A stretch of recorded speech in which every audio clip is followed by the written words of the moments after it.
ಮೂಲತಃ ದಕ್ಷಿಣ ಕನ್ನಡದ ಹಟ್ಟಿಕುದ್ರೂರನಾಗಿದ್ದು ಆನಂತರ ಶಿರ್ಷಿಯಲ್ಲಿದ್ದುಕೊಂಡು ಎಳವೆಯಲ್ಲಿ ಶ್ರೀಯುತ ಎಂ.ಪಿ. ಹೆಗಡೆ ಪಡಿಗೆರೆಯವರಲ್ಲಿ ಸಂಗೀತಾಭ್ಯಾಸವನ್ನು ಮಾಡಿ ಆ ನಂತರ ದಿನಗಳಲ್ಲಿ ಸುಗಮ ಸಂಗೀತವನ್ನು ಕರ್ನಾಟಕ ಕಂಡಂತಹ ಒಳ್ಳೆಯ ಸಂಗೀತ ನಿರ್ದೇಶಕ ಗಾಯಕ ಆದಂಥ ಶ್ರೀಯುತ ರಾಜು ಅನಂತ ಸ್ವಾಮಿಯವರಲ್ಲಿ ಸುಗಮ ಸಂಗೀತ ಕಲಿಕೆ 7 ವರ್ಷಗಳ ಕಾಲ ಅಶ್ವಥ್ ಅವರೊಂದಿಗೆ ತಿರುಗಾಟದ ಅನುಭವವನ್ನು ಹೊಂದಿಕೊಂಡಂತಹ ಖ್ಯಾತ ಗಾಯಕ ನಮ್ಮೊಂದಿಗೆ ಇವತ್ತಿದ್ದಾರೆ. ನನಗೊಂದು ಖುಷಿ ತರುವ ವಿಚಾರ ಅಂದರೆ, ನಮಗೊಂದು ಹೆಮ್ಮೆ, ಯಾರಾದರೂ ದೊಡ್ಡ ಕಲಾವಿದರಿದ್ದಾರೆ ಅಂದರೆ ಆ ದಿವಸ ನನ್ನ ಅಣ್ಣನಿಗೆ ಫೋನ್ ಮಾಡಿ ಹೇಳೋದು, ದೊಡ್ಡಪ್ಪನ ಮಗ ಸುಬ್ರಾಯ ಚೌಕಡಿ ದೊಡ್ಡ ಸಾಹಿತಿ, ನಿಮಗೆಲ್ಲ ಗೊತ್ತಿರ್ಬೋದು. ಇವತ್ತು ಬೆಳಿಗ್ಗೆ ಫೋನ್ ಮಾಡಿ ಹೀಗೆ ರವಿ ಮೂರೂರವರ ಕಾರ್ಯಕ್ರಮ ಇದೆ ಅಂತ ಹೇಳುವಾಗ ಅವರು ತೆಗೆದು ಬಾಯಾಗಿ ಹೇಳಿದ್ದು, ಸಿ ಅಶ್ವಥ್ ಅವರ ಜೊತೆಗೆ ಗುರುತಿಸಿಕೊಂಡವರು ಅಂತ. ಅದು ನಮಗೆ ಅತ್ಯಂತ ಖುಷಿ ತರುವಂಥ ವಿಚಾರ. ಸುಗಮ ಸಂಗೀತ ಕ್ಷೇತ್ರದಲ್ಲಿರುವವರಿಗೆ ರವಿ ಮೂರೂರವರು ಸಿ ಅಶ್ವಥ್ನೊಂದಿಗೆ ಗುರುತಿಸಿಕೊಂಡ್ರೆ ಕಾರ್ಯಕ್ರಮ ಸಾಯಂಕಾಲ ಹೊತ್ತಲ್ಲಿ ಟಿವಿ ನೋಡುವವರಿಗೆಲ್ಲ ಬಿಗ್ ಬಾಸ್ ಖ್ಯಾತಿಯ ಮೂಲಕ ಅವರು ಗುರುತಿಸಿಕೊಂಡವರು. ಈ ನಿಟ್ಟಿನಲ್ಲಿ ನಮ್ಮ ಈ ವೇದಿಕೆಯಲ್ಲಿ ಕೃಷ್ಣನ ಕುರಿತಾದ ಸಾಹಿತ್ಯದೊಂದಿಗೆ ನಿಮ್ಮನ್ನು ರಂಜಿಸಲಿಕ್ಕಿದ್ದಾರೆ. ಹೌದು ಸ್ವಾಮಿ, ರವಿ ಮೂರೂರವರು.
निगमोद्धारा नवनीत चोरा चोरा खगपति वाहन खगपति वाहन खगपति वाहन जगदाधारा देवकी कंद मुकुंद देवकी कंद मुकुंद देवकी कंद मुकुंद देवकी कंद मुकुंद निगमोद्धार नवनीत चोर निगमोद्धार नवनीत चोर खगपति वाहन खगपति वाहन खगपति वाहन जगदाधारा देवकी कंद मुकुंद देवकी कंद मुकुंद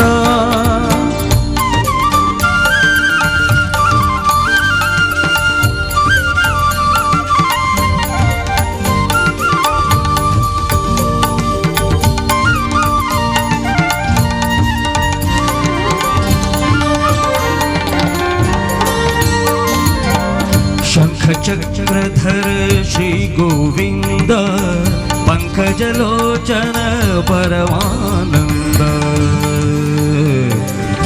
दरे रे सा गा गा म ग सा दरे सा गा गा गा रे गा गा म म म गा गा गा म ग सा ग म द द द द ब ब ब र म सा ग म